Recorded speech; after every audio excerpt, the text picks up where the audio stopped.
So my name is Devon Frazier. This is my capstone project for March 2023 for the Boston University Certified Financial Planning Certificate. So hi there, my name's Devon Frazier. So nice to see you, John and Mary. Really excited to show you the plan that we've put together since our discovery meeting. But first, before we jump in, how was Europe? Oh, that's great. That's so cool. I bet that was it a little bit of a celebration with you, John, selling your business? Yeah. Wow. Well, you've earned it. That's so exciting that you guys get to go do that. And now you're back, and I'm so excited to show you what we've put together. So let me share my screen really quickly. Can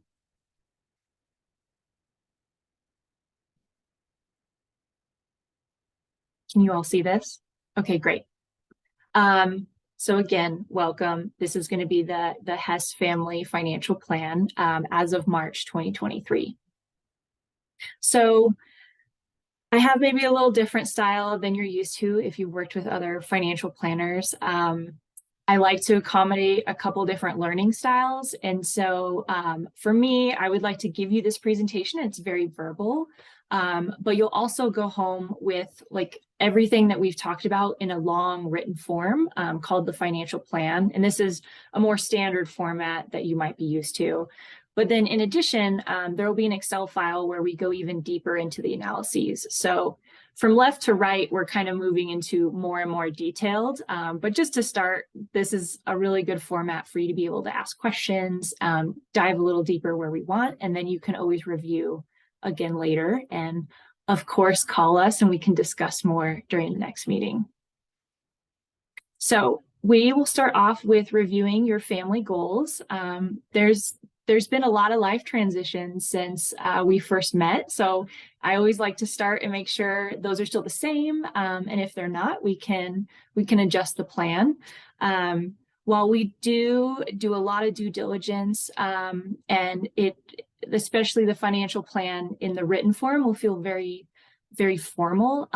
To me, it's more of a conversation and it's more of a draft, because as soon as you leave here, like life changes so fast.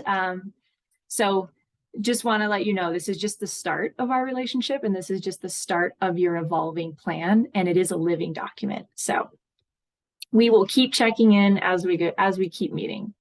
The next, we'll review some assumptions. So while we do have a lot of research that we pull from and a lot of expertise, we can't predict the future. And so there is a certain amount of things that we need to assume. So we always like to list those out. And as those assumptions change, you'll see your financial plan may change. And so being able to reference what point in time financial plan had which point in time assumptions is really key to kind of seeing how things affect your portfolio. Next, we'll go through kind of observations and recommendations I have for you in the following categories. Then we'll kind of sum up with actions and prioritization. It is always fun to explore some alternatives. So based on what we know now, I don't fit those into the recommendations list, but if anything changes or it gets you thinking about just some alternative scenarios, it's always kind of fun to explore those. And then we'll wrap up with next steps. So before we dive in, were there any pressing topics or any questions that you guys wanted addressed today that's not covered in this list?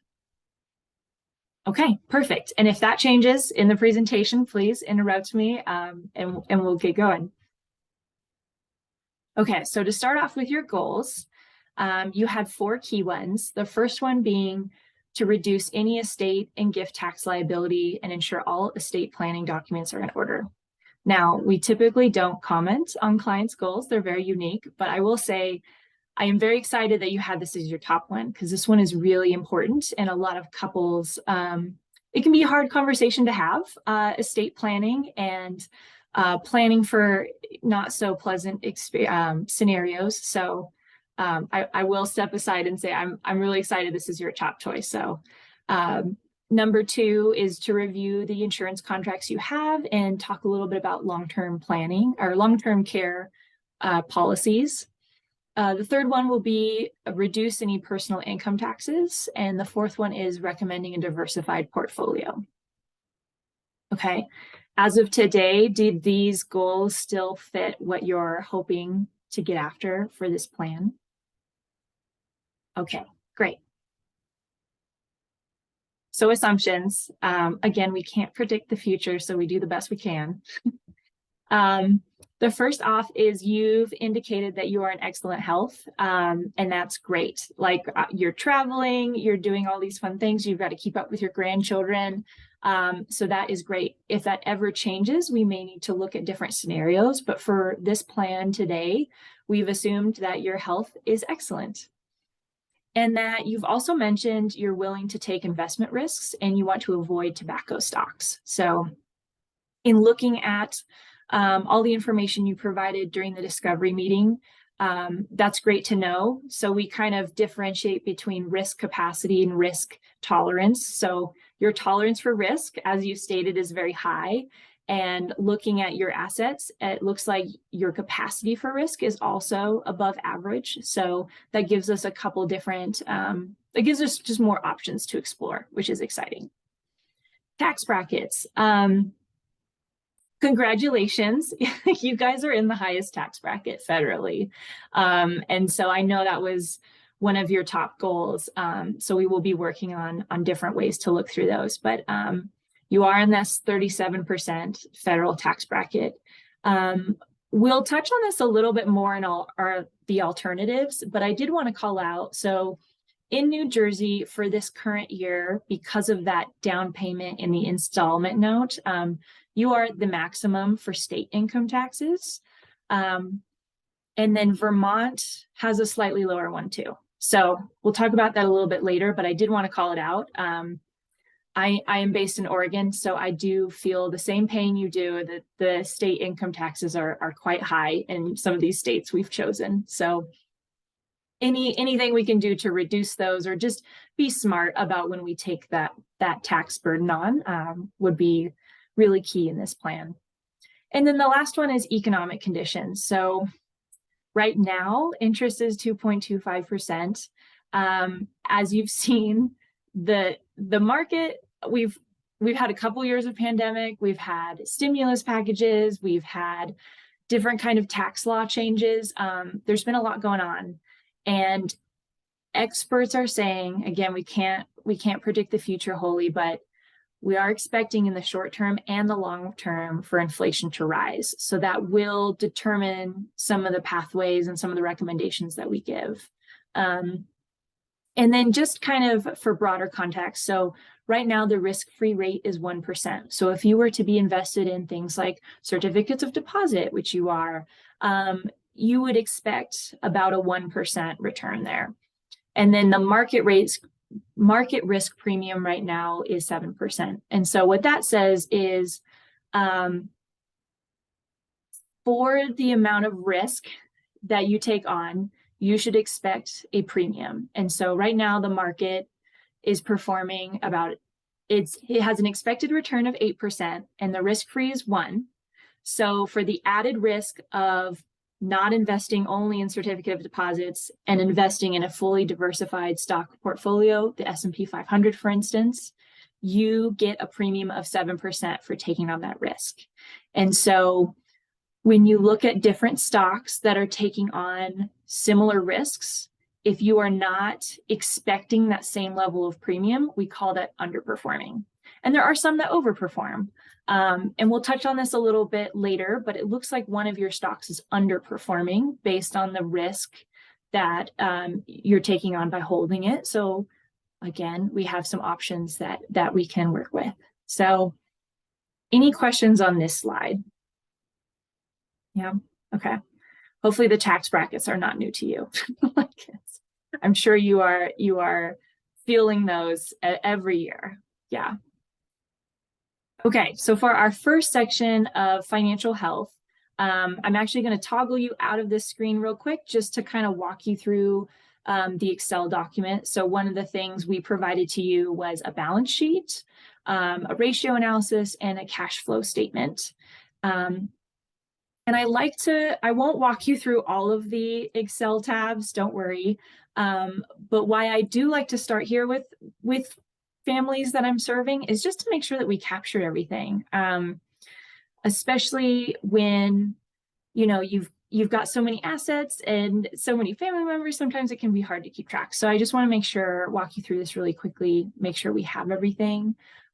So as far as cash and cash equivalents, we have these two savings and cash and checking accounts, and then certificates of deposit. You've also got the stock portfolio, mutual bond portfolio, that installment note that we'll talk about in a couple of the sections, your retirement plans for 401k and 403b, as well as your life insurance and annuity policy.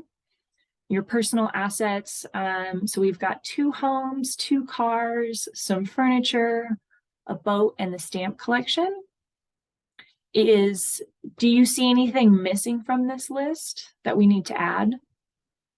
No? Okay, perfect. And then for liabilities, you know, we have that credit card debt that we'll just label that your European vacation. That's so cool. So, and you've indicated you'll pay this off within the next month. So it falls under the current list right now. And then your vacation home.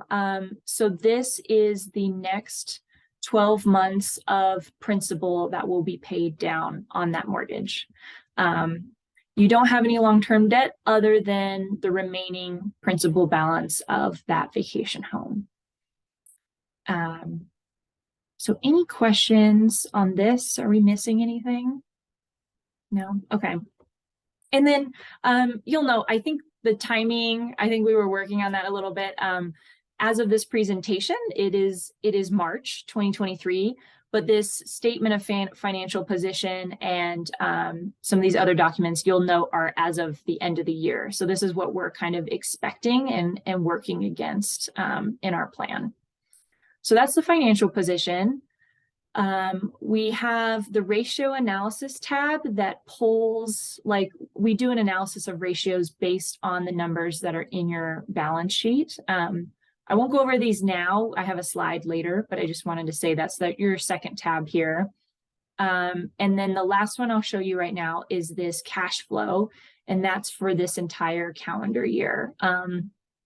So we have a little bit of salary from John before he sold his business, your Social Security benefits, Mary's pension, that installment note. So this is the down payment plus the first 10 payments to get you through this calendar year, as well as investment income, dividends, capital gains. You don't have a mortgage on your primary home. Is that true? Okay, perfect. And you still have one on your vacation home. And note, this is for the year. So if this is not a monthly, yeah, these are yearly numbers. You've got your real estate taxes for both, your food budget, utilities, your car taxes, cell phones, home maintenance, your charitable giving, out-of-pocket medical, personal care, clothing and cleaning, as well as your insurance premiums for both of your homes, and your auto insurance premium, as well as the premiums for your life insurance, this vacation that you noted, gas, Medicare, and your taxes. Is there anything you see that's missing from this list? No? Okay, perfect. Okay, so I will bring us back to this presentation. And again, you'll get all these files once you leave here today. So some observations. You are in the spending phase of your life, but you are still accumulating. So we'll look through some different scenarios, but just to let you know, like you're doing okay. You are not spending more than you're making. And so there could be an opportunity to go on more vacations if you want a bigger boat. Like, so, you know, sometimes people look at their financial planners to give them permission. You don't need my permission, but if this helps you see how well you're doing. You know, I want to make sure that you're using the money the way that you want to. So this year in particular, you had about 1,675,893 in accumulation, and that was largely driven by the down payment on the installment note, which is not going to be the norm, I assume, unless, John, you have any hidden businesses I don't know about that you're planning to sell. So in general, we would expect your positive inflow of cash to be just under 700,000. So you have quite a lot of leeway there. We do some ratios and compare them to benchmarks. So your housing cost ratio, it's excellent. So that compares your income with your housing costs. And so you don't have a lot for your primary residence. So that is well below the 28% benchmark. There's another benchmark of 36% that includes housing costs and debt ratio, and you're about 1%. So you're doing great there. Sometimes we talk to clients about the potential of paying off their mortgage early, but looking at your rate now and knowing that your rates will increase in the future with inflation. And you're so close, I think less than 5 years from paying off your vacation home. So I don't see a need to have you to recommend that you guys pay off your mortgage sooner, unless that's really a top goal for you, which I hadn't seen in the top 4. And it certainly wouldn't reduce your income taxes. So, you know, sometimes it's actually nice to have that interest deduction to keep it for a while. So the last ratio we looked at was the current ratio, and that compares, when you remember on that balance sheet, you had the cash and cash equivalents, and then your current liabilities. And your number is quite high, which this is the only one on the list that's not necessarily a good thing. So you have 49. We aim for 0.67. So you're knocking it out of the park. But what that can mean, knowing that inflation is going up, is that if you don't have those assets invested in a way that's going to keep up with inflation, then you're effectively losing money. So we call it an inflation risk. So that's just something I want to call out, is that it indicates you may have too much cash on hand. And then related, a lot of the cash equivalents of those are your certificates of deposit. So a couple things around this is, you know, one, they're not keeping up with inflation. 2, you don't need as many. But third, you know, as you've heard in the news lately, there's been a few bank runs. We don't expect that to be the norm, but you never know. We also, I don't think, really expected a pandemic to come. So you're never sure what's going to happen in the future. The FDIC does insure cash and cash equivalent types accounts up to $250,000. And so on your balance sheet, it was indicated that you have $800,000, and they're all in one bank, and they're all under John's name. And so one of my recommendations to you is, one, reallocate some of those funds to more aggressive investments that will keep up with inflation. One thing to note about that, there might be a penalty for selling them early. And so, you know, it's not overly urgent. So I would kind of recommend just waiting until they come to maturity. And then as they mature, just reinvest them in something else. And then try to spread them out as much as possible. So you'll want to call your bank. Sometimes they allow this, sometimes they don't. Or not the bank, sorry. Whoever issued your certificate of deposit, maybe a bank. And ask if you can retitle them. So John, you have all 800,000 now. You could title 250,000 in Mary's name. You might potentially be able to title another 250,000 in joint, or put it in a trust, or move it to another bank. So those are kind of the options to sort of spread it out. But as of right now, you know, you do have $550,000 in an asset that's not keeping up with inflation, and it's unprotected if there was a run on the bank. So any questions here? Okay. Next one is risk management. So this is what we title insurance broadly, because insurance at the very basic level, it is offsetting risk. So you pay a certain amount to pool your risk amongst a broader group of people than yourself. If you do not have insurance in an area, you are effectively self-insuring, meaning you are accepting all of the risk rather than spreading it out and pooling it over a larger group. So depending on the vehicle and how affordable certain premiums are, I generally recommend insurance in a couple of key areas. So we'll go through those and just see if they're a good fit for you. So one of the things you wanted to look at is long-term health care insurance. Long-term care insurance. So this is if you were ever able to not take care of yourself, you couldn't take care of each other, and you needed to go into an assisted living home.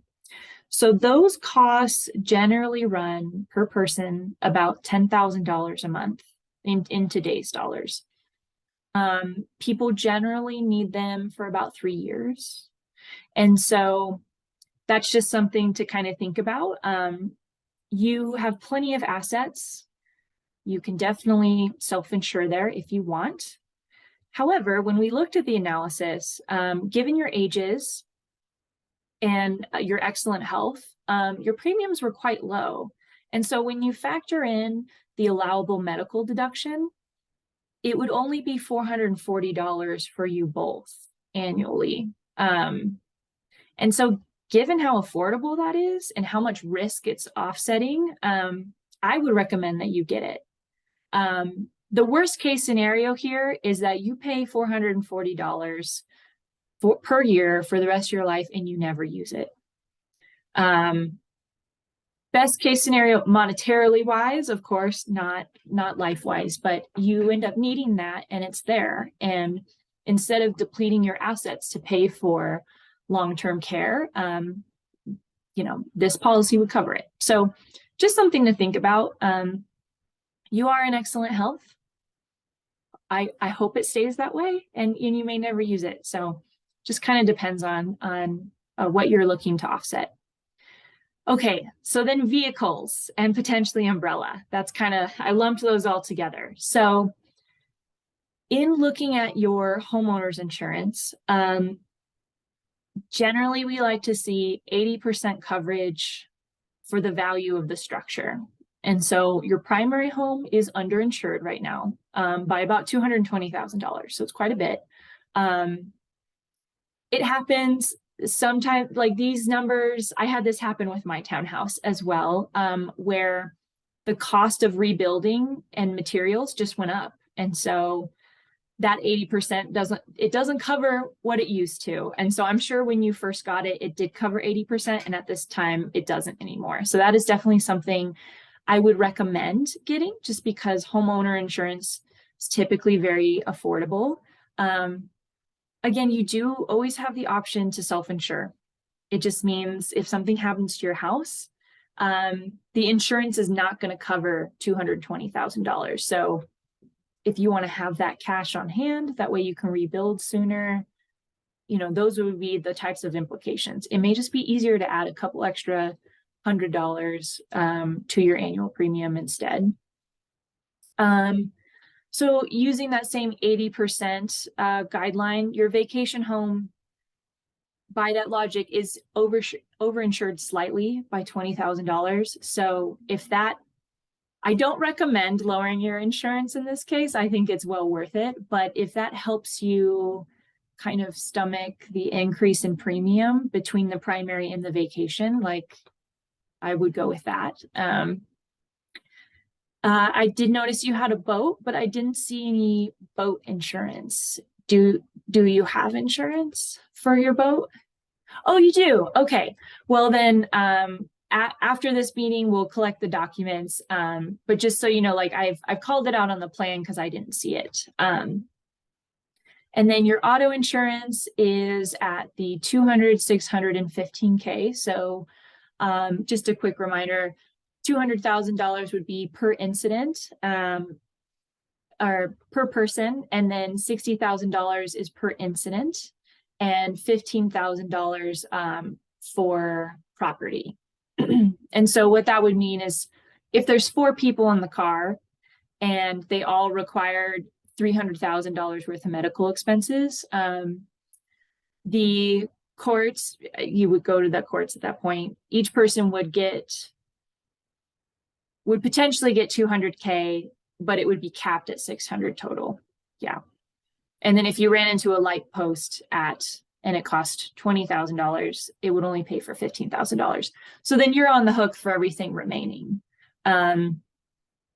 So because you have such high assets relative to the general population, and umbrella insurance is relatively affordable as well, I do recommend looking into it. So you say you have boat insurance, which is great. I'd love to see the documents just to double check, but an umbrella insurance would typically recommend this level of coverage for your boat: 100K, 300K, 100K. And then the auto, I've generally seen them at 250, 500, and 100. Although your current coverage has 600 for that total incident cost. So it may just depend on who you get your umbrella insurance from and what they require. And then your home, I've only ever seen the 300 liability requirement, which you already meet. And so umbrella insurance likes you to have a minimum coverage in the other areas because they will cover everything after that. So that's just one recommendation. Again, you could self-insure. So if you had a really bad car accident, you went to court, it ended up you had to pay out a lot, that would just reduce your assets that you could give charitably or pass down to your children and grandchildren. So it just kind of depends. We can talk further about that. This is just a first pass. So my recommendations here would be to get that long-term care insurance. And I'm glad that you already have boat insurance. So I'd love to see kind of what your coverage looks there. And then, recommend increasing the auto and home coverage and protecting assets with the umbrella insurance. So I do want to call out here that you were recommended to me as clients by your insurance agent, which is really great. I love working with that individual. Part of that agreement is that I did receive a commission, and that agent wanted me to recommend that you buy the insurance products through them. First and foremost, you are my clients, and I will always hold like a fiduciary standard. So your interests are the top priority. Since you already work with that agent, there probably are some benefits, and that agent can probably offer you some discounts based on bundling your coverages. But if you'd like, we also offer the service of like helping you shop around. So just want to make sure that, I like to state that more explicitly. I know you signed, we went through those papers during your discovery meeting. So just kind of acknowledge the potential for a conflict of interest there, but just kind of getting ahead of it and making sure that it doesn't impede how I can serve you. So would recommend going and talking to your agent and let us know if you would like us to give you some more names so you can run a comparison search. So next up, investment planning. So your total investable assets are $5,447 at $447,222. We talked a little bit already about the market risk premium. And some of your stocks are underperforming on a total risk basis. One of the goals you mentioned was reducing personal income taxes. And this year in particular is really tough because of that down payment from the installment note. So this portion of the plan, I would like us to review going forward. But right now, one of your underperforming stocks is stock A. And if you were to sell it as of today, the numbers that I have, it would sell at a loss, which that capital gain loss could help offset some of the capital gain that you incurred with the down payment and the installment note. So at this point, I would only recommend one change in the stock portfolio, but I would like to look at that going forward when you have a lower tax bill. And then the last point here is just, we noticed Mary's 403B was invested pretty conservatively. So just knowing that you have an above average risk tolerance and capacity, and that there had been a desire for Mary, you to pass that along to your descendants. We have the ability to invest it more aggressively and be able to leave them with more money. So down under my recommendations, I'm recommending you sell stock A and take the proceeds and invest them in your growth mutual fund. If we need to look at some other options, we can do some more research, but just looking at what you already have, that's kind of my reallocation recommendation there. And then Mary, in your 403B, if you like to stick with target date funds, which are just really easy and they adjust the risk over time automatically, maybe consider a 2055 fund, or just get the longest range fund that they have in there. I think that would be a great start. Right now, you're invested in 2025, which those funds, the way they're dated, as you probably know, it's assuming you need the money in 2025. So it's going to be largely in cash and cash equivalents. And I think there's an opportunity for it to be invested more aggressively. Any questions on this? Yeah, we can review that really quickly. So you're just kind of wondering about selling stock A and it offsetting, and then some of the capital gains, definitely. So let's go in here. And again, you'll have this Excel file, and in the plan, I noted which tab was each. So right in here. So your stock A right now, let me just double check. Yeah, so stock A, if you were to sell everything today, I'm not recommending that. Stock A is the only one that would give you a loss. And we had done some calculations further down in this sheet that we can review later, but this is under most of your portfolio is not performing as well as it should be for the risk that's being taken on. And stock A especially, as you saw, you paid $225,000, and right now it's sitting at $7,000. So you would get a loss of about $218,000. And so when we move over to, we haven't gotten to this section yet, but I just want you to see real quick. So your down payment on the installment note was $1 million. Some of that is treated as a return of basis. Are you familiar with basis? Okay. So for example, if you paid $200,000 for your house, like you spent after-tax money on that. And so if you go and sell it for $300,000, you don't want to get taxed on all of that, because $200,000 you already paid tax on, right? So that's just kind of a way for the IRS to acknowledge that they don't want to double tax you in this scenario. So what had happened was just looking through some of your documents with your business, it was determined that you had a tax basis of $675,000. And then that tax basis applies to the entire $4 million. And unfortunately, the IRS doesn't give you all of that back tax-free immediately. They kind of spread it out. So there was a ratio calculation I had done. So for this first down payment, there was $1 million. This ratio, about almost 17% of it is a return of basis. So you don't get taxed on that. That's just giving you your money back that you invested initially.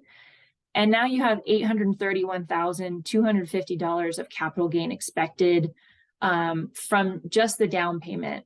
That's not looking at, later we look at like the installment notes and how much those return. So you have plenty of opportunity to offset this with a sale of stock A. Yeah. I know there's a lot of details. You know, and let me know if you'd like me to start skipping over, or you're okay. You like how, okay. I just wanted to check in because there can be a lot here. Okay. And then at the end too, I do a summary of all the actions, but then I also put the timelines, and I don't expect all these changes and recommendations to go into effect immediately. And some you may disagree with, or your goals will change, or we need to have more discussion on like why this is the best alternative at this time. And so this is just the start of that conversation. Yeah. So don't worry. We only have a couple more sections, and then we get into the summaries. And also when you go home, give it a couple days, sit down and read the whole financial plan, and just kind of, you know, I don't know if you've done an assessment of like learning styles, but you know, written format, it just might absorb a little bit better. Plus you'll like hear it kind of for the second time. Yeah. And then we can always walk through portions of it again at our next meeting. Yeah, this isn't going anywhere. So yeah, I'm just excited you guys are here and you're starting this process, and you know, we want to achieve your goals. So the next one was retirement planning. Your current position is great. It's meeting your retirement needs, and you've indicated that you're not interested in saving for retirement, which I would agree is the right approach. I don't think you need to save anymore for retirement based on the assets that you have. One thing that goes along with your goals of, you know, estate and gift, like being able to gift to your family in charitable giving, but then also keeping your taxes low. So there is an opportunity, even though it'll look like it's saving for retirement, but I understand that that's not your goal. So John had $11,000 of earned income this year, and it could be invested in a traditional IRA. And so the benefit of that is that it would grow tax deferred, and you would not be taxed on it until you took a distribution. And it would also, you know, as you know, since you're retired and you're at certain age thresholds, that you're starting to see required minimum distributions. And one of the things you can do to offset that is to use a qualified charitable distribution. And so that kind of applies to the IRAs, the 401ks, the 403bs. So that would kind of be an advantage here. Unfortunately, at this time, only John qualifies because the age limit is 70 and a half. But you'll be there in no time, Mary. So, but just keep that kind of in the back of your mind. So if you do want to contribute that $11,000 in a tax deferred account, you know, I recommend the IRA. There is an individual maximum of 7,000. So John could invest 7,000, but then also, Mary, you can open a spousal IRA for the remainder. And it doesn't have to be 7,000 and 4,000. It could be 5,500 and 5,500. It just can't add up to more than 11,000 because it has to be earned income, which came from John's business while he was still working in it. And then you can't exceed 7,000 per person. So any questions there? Okay. I will say, like, of all the sections, this section is the less pressing to me. I just wanted we have kind of a standard flow in our financial plan. And so I wanted the presentation to match that. So yeah. So we can think about this one. This one's definitely not our biggest priority. The next one is a priority for you guys, the income tax planning. So we talked a little bit about this on the spreadsheet. You have that down payment that's really like spiking your taxes this year. But I'm recommending the sale of stock A and reinvestment into the growth mutual fund to help offset that. Your monthly installment notes are also going to have some tax implications. So they're broken up into 3 different parts. And these amounts are for the first payment only. Like they change slightly, you know, as there's less and less interest. But I just kind of wanted you guys to get an idea, since it's the first year, it'll look very similar to these numbers. So a little over 6,000 will be treated as a return of basis. And we talked about that a little bit before. That's your own money that you put in, so you shouldn't have to get taxed on it when it comes back out. That $10,000 is interest, and so that does get taxed at the ordinary income rate. And a little over $20,000 is capital gains. And we go deeper on this in the spreadsheet. Happy to walk you through it now if you'd like. But this is a combination of, so all of it is capital gains, but it's a combination of being taxed at your ordinary tax rate and your long-term tax rate. And some of that is because your business involves equipment and structures. And so when those assets get depreciated, like you get an immediate tax savings at the time. But let's say something was worth $100 and it depreciated. And so now you're telling the IRS, rightfully so, that it's only worth $50. But then you go and sell it, and you're able to get $75 for it. And the IRS goes, hold on, you told us it was only worth $50. So we're going to recapture that depreciation of $25. So that's kind of how it's broken out. So depending on what type of recapture it is, there's different ones for like personal property versus like the entire sale, and things like that. So it's covered in, would you like to walk through it on the Excel? No, okay. That's fine. But it's all in there, and we can walk through it another time if you have questions.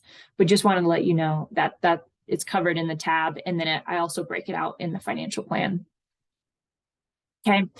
The next one is your inverted Jenny stamp collection. And so you're anticipating it to be sold in 10 years. And I believe you had $2.55 million as your target sale price. And so just kind of wanted you to be aware that because it's a collectible, it is taxed. The capital gains on that is taxed slightly different. And then also because your mom gifted it to you while she was still alive, like you take her cost basis, like there wasn't a step up like there usually is in inheritance. And so with all those considered, we're expecting your tax bill to be $466,900. Again, this is a point in time. Congress changes the tax law all the time, it seems like. So these are subject to change, but as of right now, that capital gains rate is 28%. And so we're expecting almost $500,000. So what's key there that I have down on the recommendations is let's work together or really think about when it makes sense to sell that. So right now, I think you're planning for 10 years in the future, which is perfect because your monthly installment notes go for 8 years. And so if you do need to sell the stamp collection sooner, just know that your tax bill that year is going to be higher than normal. I call it artificially high because you, at least right now, you have flexibility of when you can sell it. And so it's my recommendation now that you wait until those installment notes are done. Yeah. So, and then the last point here for the observations is your expected tax, income tax deductions are totaling $25,500.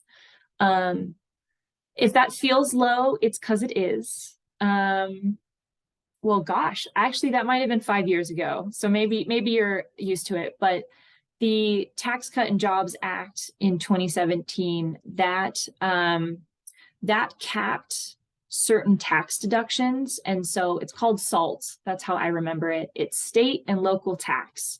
So state income taxes and real estate property taxes, those are capped at $10,000 per couple. And so you'll see in the spreadsheet, you have way more deductions. And there was a point in time when you could deduct all of those. And that's no longer true. So you don't have a lot of tax deductions right now, but that's just something to be aware of. Luckily, though, your home interest deduction is not part of that cap. And so maintaining your mortgage on your vacation home does help you. So any questions on this slide? And last one for these sections is estate planning. So good news, bad news. Good news, we've run the scenarios for each estate. So if John were to pass first, if Mary were to pass first, and neither estate will owe taxes, which is really good news. But what we found is due to how the assets are titled and some being outside trusts, is that there is an opportunity here to reduce your expected probate fees and expenses at time of death. In addition, I did not see any documents for that we call like essential estate planning documents. So things like powers of attorney, healthcare proxies. These are really important if either of you were to become incapacitated. It's even important if both of you become incapacitated at the same time. So like sitting down with an estate attorney and running all those scenarios and having full coverage over all of those scenarios is really crucial.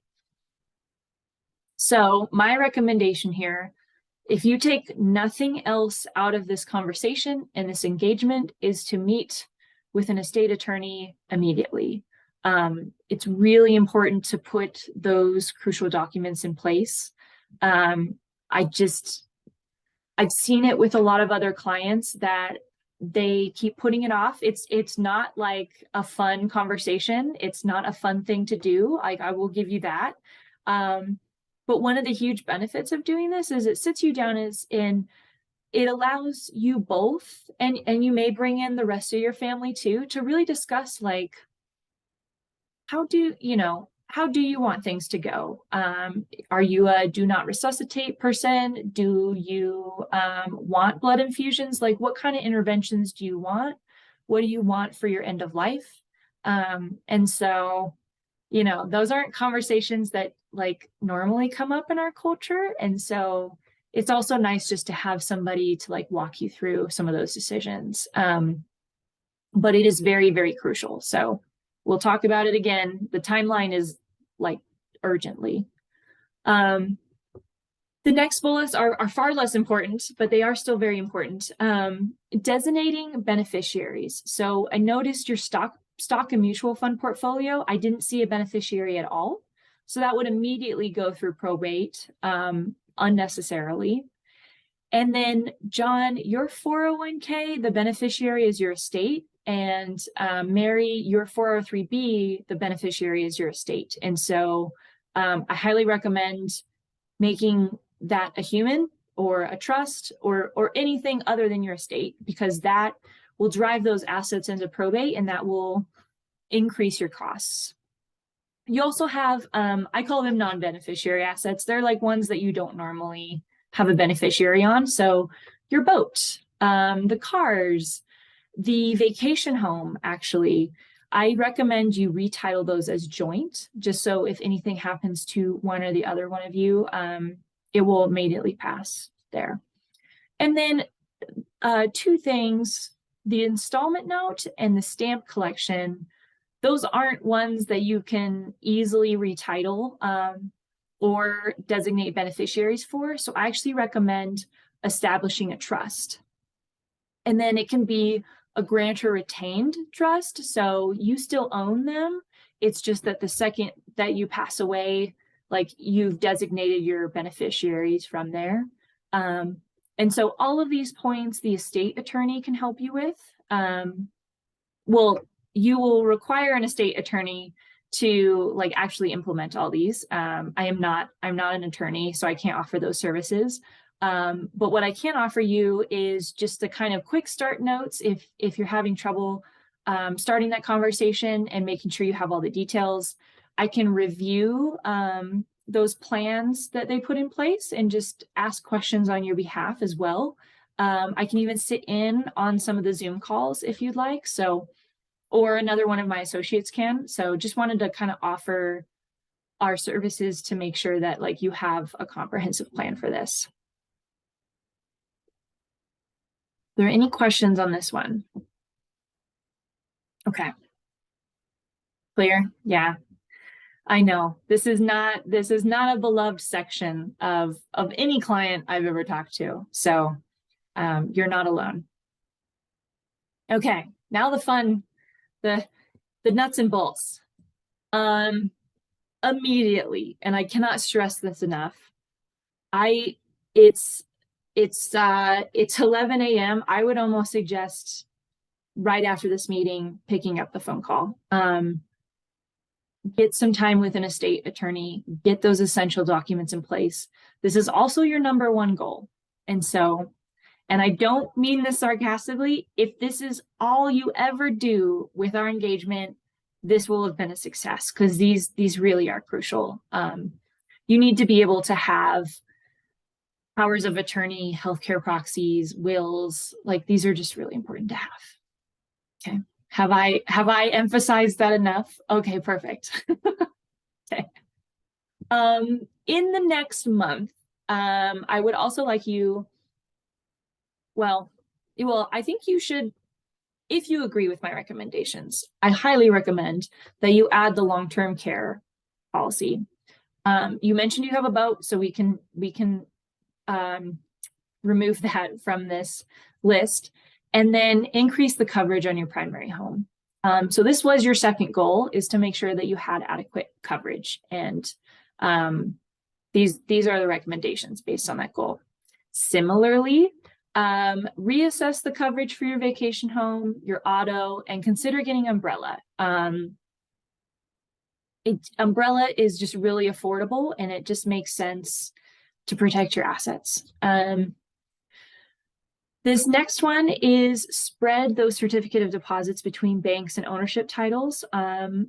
If you would like help on kind of the phasing strategy for this, I'm happy to help. I would need more information on like what the maturities are, and then we can go from there. And then the last one in this kind of short-term section is updating your beneficiaries. It's so easy now. I remember even when you had an online account, you would have to still print out the form and sign it and mail it. And you're just like, I don't know where my stamps are. These days, they've kind of gone away from that. You can do it all online. It's super easy. And it fits in with your primary goal of reducing estate taxes and like unnecessary fees. Okay, and then sometime in this calendar year, so again, we're meeting in March. A lot of your documents are through the year, but in order to offset the capital gains in your installment note, you need to sell the stock A this calendar year. If you don't, then it will just apply to other capital gains, but I think it would benefit you the most this calendar year. And so it is December 31st is your cutoff. This next bullet, contribute to a traditional and spousal IRA. That can be done. It's supposed to be done within this calendar year, but you have up until the tax filing date, April 15th of the next year. So there's a little bit less of a rush, but you might as well contribute to it and start as it grows.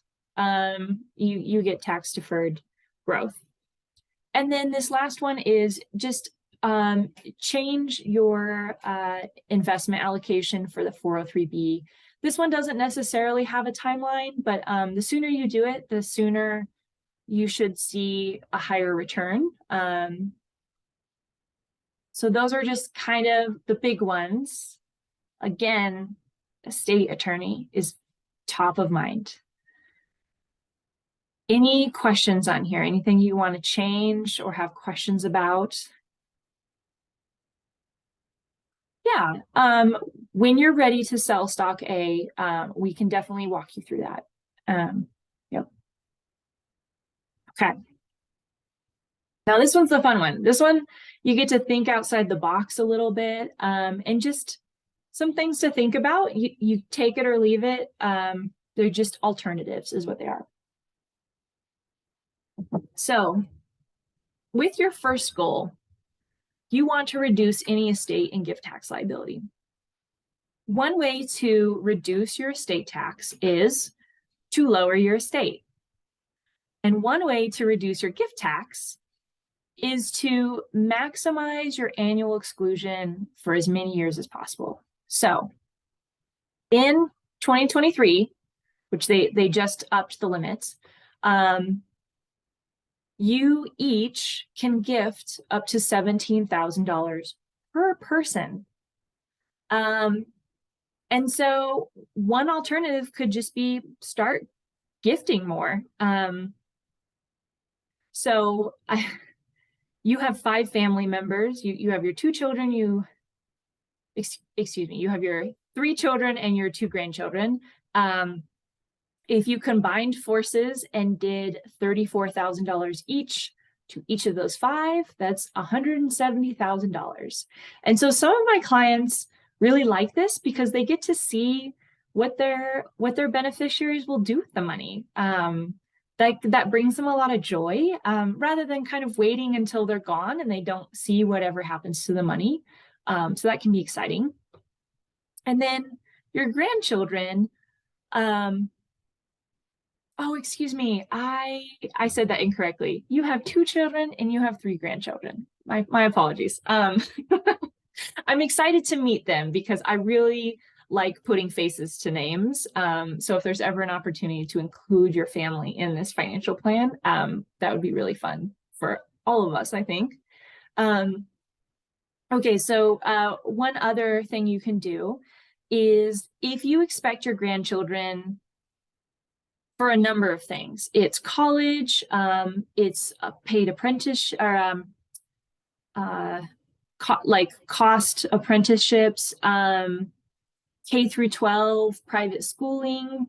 Even if they get to the end, they don't use it right now, 529 plans can be used to pay up to $10,000 in student loan debt. If your grandchildren become disabled before the age of 22, I believe, your 529 plan can be converted to an ABLE account and can support their standard of living without impacting their Social Security disability benefits. So a lot of advantages to 529 plans. And what's really cool is that you can pre-fund them for up to 5 years. So that is a really quick way to like reduce your estate tax, to gift to your family in a way that they can use for a variety of avenues. Exactly. And so there's a lot here in that 3 sub-bullet in like how the 529 plan, the account owner versus the beneficiary. So if that's something you're interested in, we can dive much more in depth in a future meeting, and maybe even bring in their parents as well, just to talk through some things. But yeah, let me know if you're interested in that once you've had some time to think. The next one is, your goal number 3 was to reduce personal income taxes. And I alluded to it earlier, but you do have, I mean, the gain's not huge, but you're kind of toggling between 2 higher state income tax states, but there is a difference. And so one of them is, in general, like if you take out that $1 million down payment, you are in an 8.97% tax bracket for New Jersey, which isn't even the highest tax bracket, right? And so when you go to sell your stamp collection, you'll be back at the highest tax bracket that year of 10.75% for New Jersey. Now, you also have a home in Vermont. You are already in the maximum tax bracket for Vermont at 8.75%. So if you were to relocate and basically flip it, make your New Jersey house your second home and your Vermont house your primary, that would be very beneficial, especially if you knew that you had larger tax bills. If we had met before you had sold your business, that could have been a recommendation. Now, you may not want to move. So I didn't put this in my normal recommendations because we hadn't really talked about it. I wasn't sure where your kids and your grandchildren are, and maybe Vermont takes you further away, and that's not worth it to you. But just wanted to like put it down here as something that we can acknowledge of like Vermont has a lower state income tax, and that may help you save a little bit more money. And then this last one under the same category, if for some reason you didn't like the idea of investing your earned income in a IRA, you could also consider ETFs. So that stands for Exchange Traded Fund. Sometimes they do still issue dividends, so that would be taxed regularly. But they generally, unlike mutual funds, they don't reallocate their portfolio, because every time the mutual fund reallocates its portfolio, they issue you capital gains, and so you get taxed along the way. ETFs, you don't get taxed other than the dividends until you sell, and so that's just another. It's still not as tax deferred as an IRA, but it is just kind of another option if for some reason you didn't want to go with the IRA. The IRA is nice because you could even invest in mutual funds within the IRA, and all of those allocations, capital gains, like they stay in that little bubble and you don't get taxed on them until you start taking distributions. So just some alternatives to think through. What questions do you have on this one? No? Okay. Yeah.